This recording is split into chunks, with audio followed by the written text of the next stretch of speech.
So, with rumours of a new edition of Warhammer 40K just around the corner, is now a terrible time to start a new army, or should you just plunge straight in?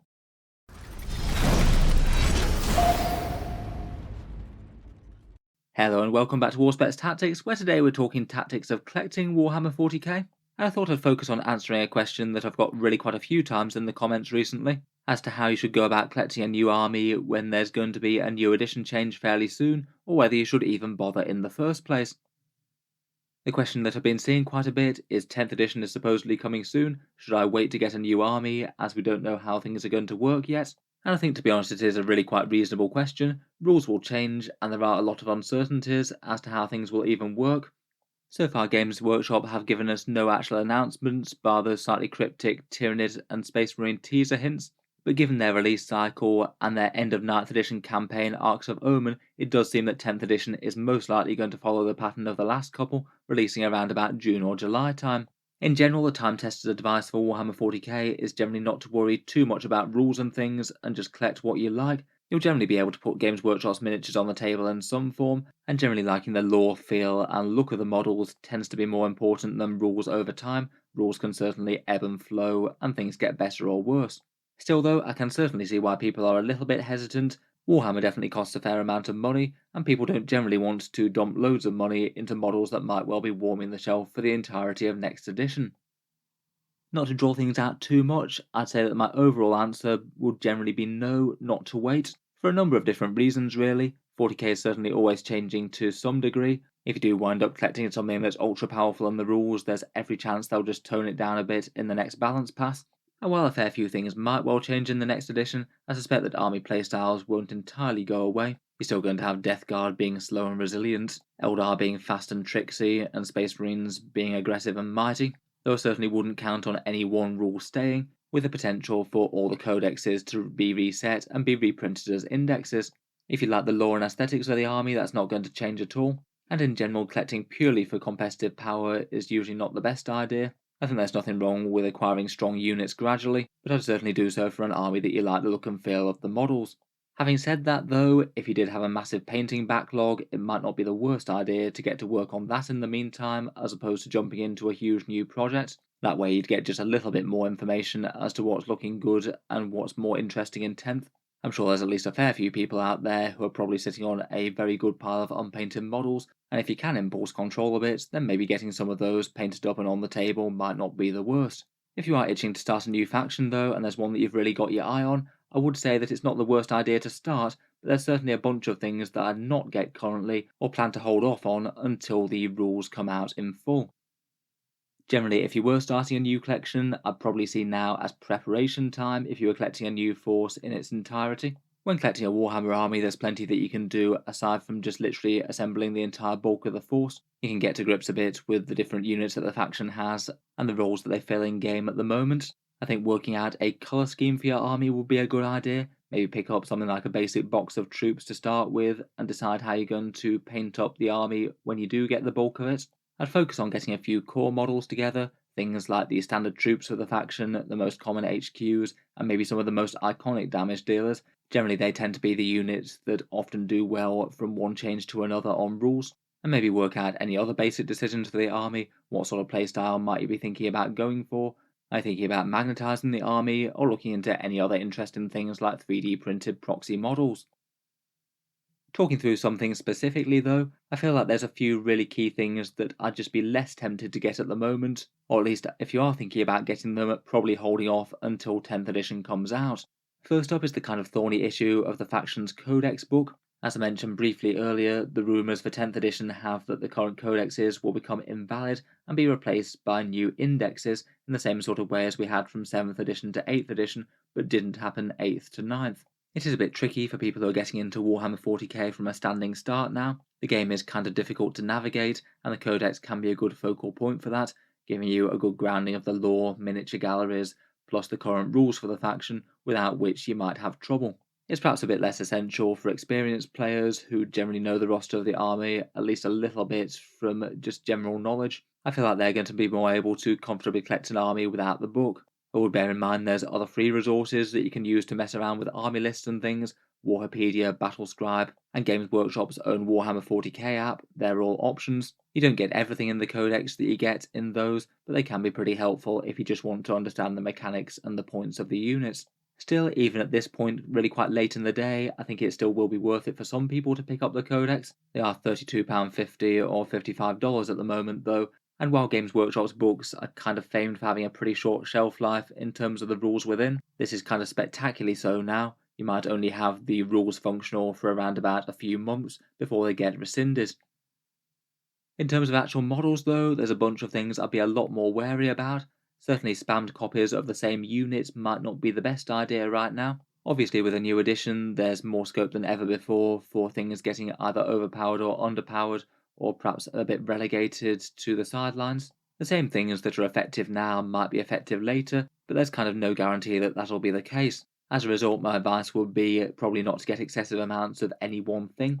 Say, for example, I'd be more tempted to get something like a Redemptor, Invictor, and Gladiator tank, as opposed to getting 3 Redemptor Dreadnoughts just because they're effective at the moment. It just means that you're at far more risk of all 3 of the models being kind of bad in 10th edition, and you're not going to feel amazing about playing them. You've kind of put all your eggs in one basket, and if that one datasheet winds up being truly terrible, then it could be a bit annoying. Obviously, by all means, if you're building up a themed Dreadnought force, absolutely nothing wrong with that, go wild.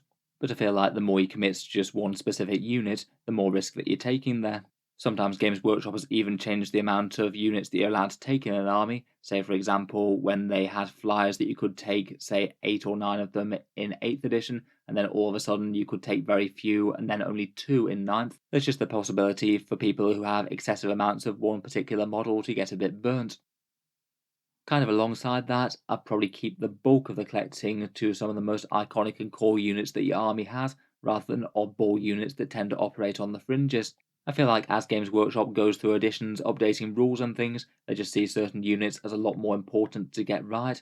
Things like the core troops of the faction, or iconic units like the faction's most classic damage dealers, say for example the Lehman Ross battle tank for the Imperial Guard.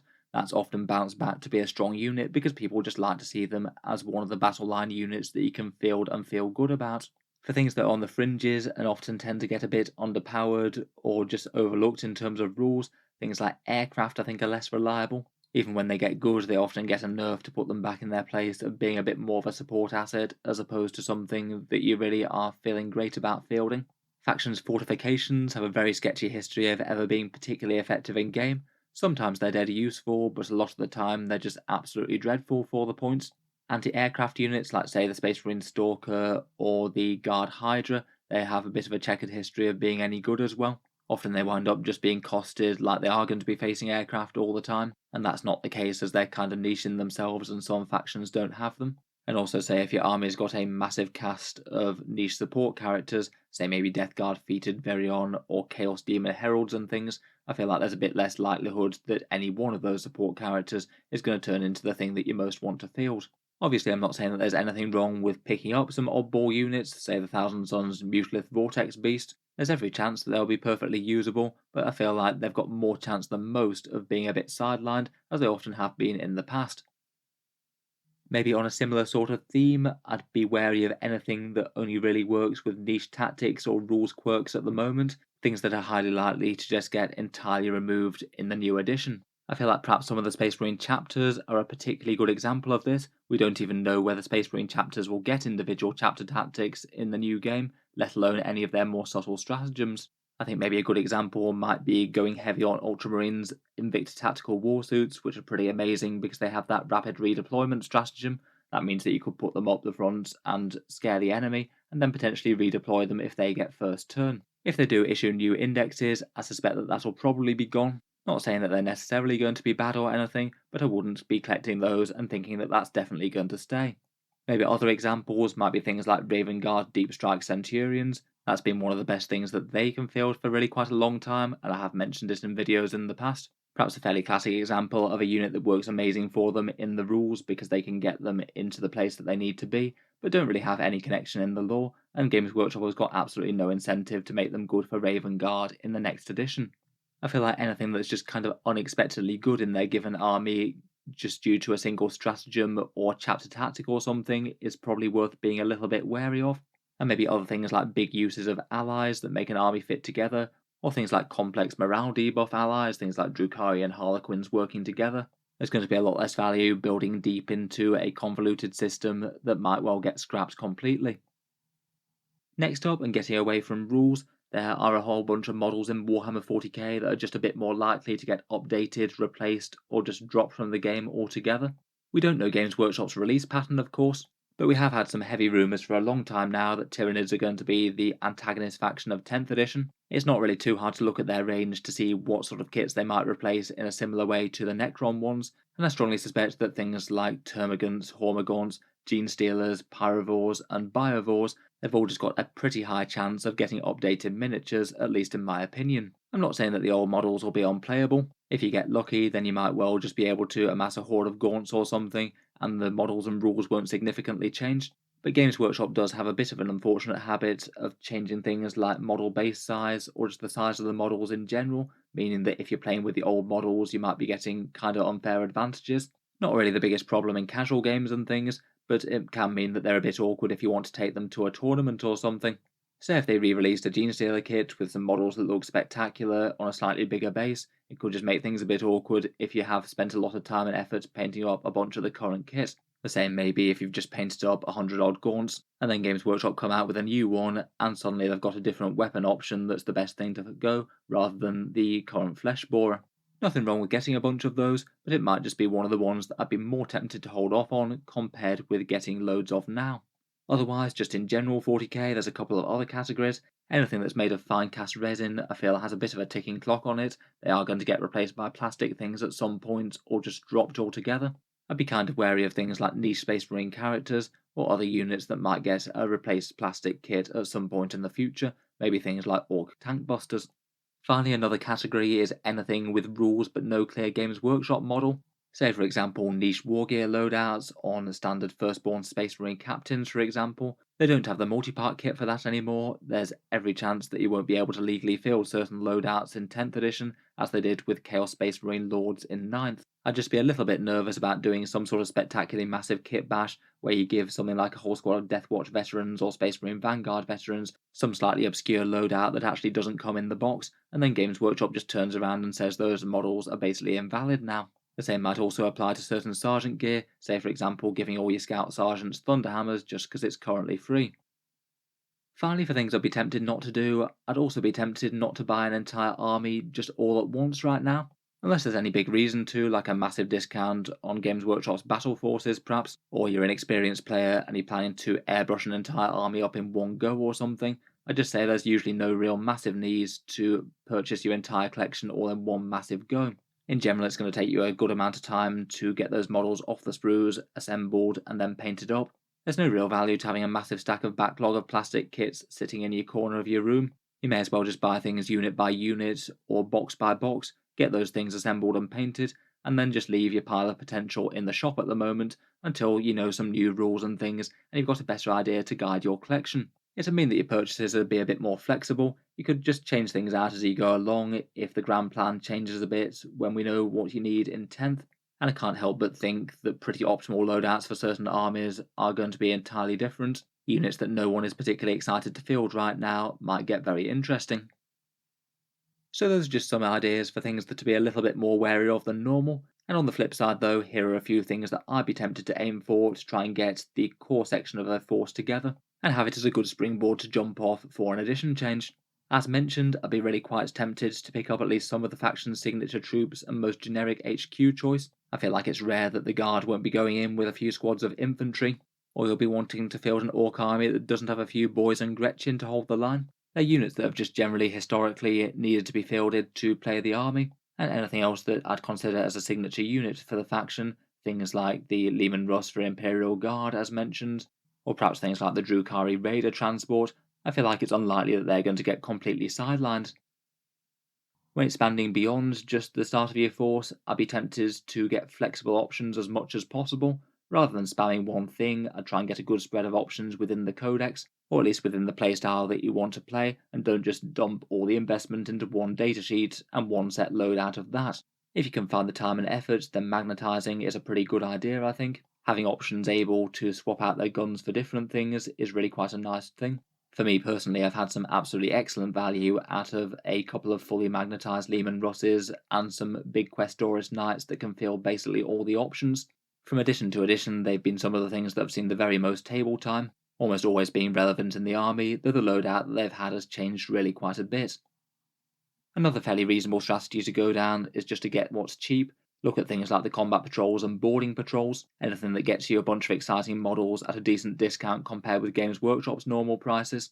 And if things are all very uncertain, at least you get a decent amount of models compared with what Games Workshop would have sold you on them otherwise. Bear in mind that things like the starter sets for 9th edition, the Recruit and Elite ones with the Necrons and Space Marines are probably going to be going when they release some Tyranid vs Space Marine starters for 10th, so if you did desperately want things like Necron Warriors, Assault Intercessors, or Outrider bikes, they might be worth looking into while they're still present. Finally, of course, anything that's just good fun and you're motivated to paint up. The pressure's completely off for gameplay purposes really at the moment. If there's just a really cool model that you've been itching to paint but you didn't really have any motivation to while it's really bad sitting on the shelf, now's a pretty reasonable time for that. Could be a fun painting project, and with a new edition in the works, we really don't know whether it's going to be usable or not. So anyway, hope some of that helps just a little bit, and hope you've enjoyed a few thoughts about starting a Warhammer 40k collection at the moment. As always, please let me know all of your ideas down in the video description. If you're thinking about starting an army right now, what's your plan for getting the force off the board in the face of uncertain rules? If you've enjoyed the video, then feel free to subscribe to Auspex Tactics, while certainly keep the regular 40k discussion coming. I do tend to post new content just about every day. Finally, if you have been enjoying all the videos on the channel, I would just like to mention that Auspex Tactics does have a Patreon page as well, and you can find that linked in the video description below. Channel patrons do get a fair few advantages, seeing certain videos early, regular votes to see what sort of things happen next on the channel, and automatic entry into the regular prize giveaways with a chance to win some really big model kits each month. If any of that sounds good to you, or you'd just like to help support, the link is down in the video description. In any case, a massive thank you for listening, and I'll hope to see you guys next time.